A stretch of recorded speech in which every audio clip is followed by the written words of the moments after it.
Plan. My target audience is between 8th and 10th grade, and my students will be able to connect prior knowledge like acronyms and the different formulas we went over for distance, rate, and time and utilize it towards the current content to establish a deeper understanding. My students will also be able to formulate questions for a deeper analysis of the material. A vocabulary that my students are getting to know is the double entry journal, which is a 2-column response chart that is designed to assist readers in recording ideas, reflections, and conclusions as they engage in evidence-based thinking with the text. Materials my students are going to need is a pencil, examples of acronyms paper, which I handed a few classes beforehand, the distance, rate, time worksheet, and a double entry journal.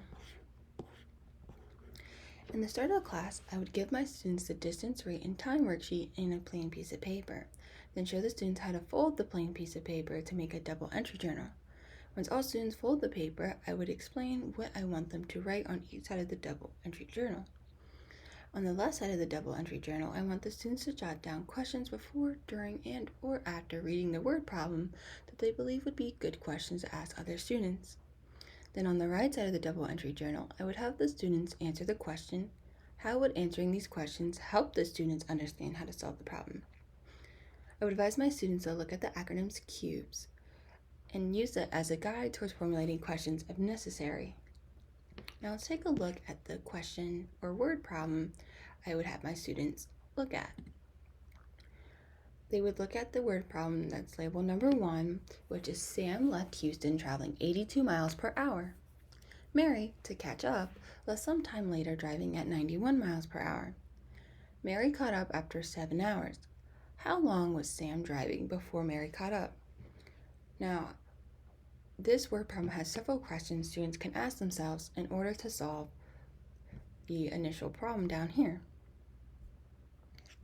Now, if we take a look at the double entry journal that I have my students make, they would have the questions on the left side, and then they would explain why they ask these questions for another student to answer on the right side.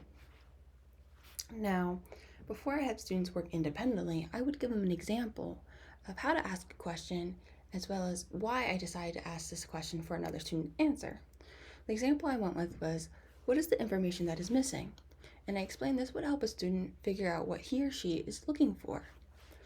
Now, I would use this as a way for students to know how to formulate a question and what's the purpose of the activity.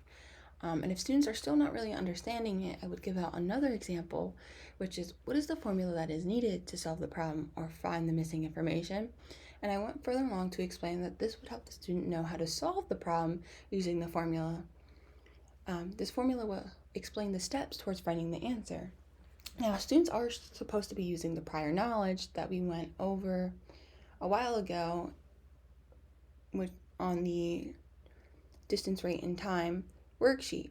Now, applying what they learned in that class, they should know that to find distance, you needed times rate and times to find the answer. And then for time, it's a different situation because time, you need to divide distance by rate to find it. And then for rate, you need to divide distance by time. Now, they should be applying this to these word problems and asking questions that work around finding these step-by-step processes.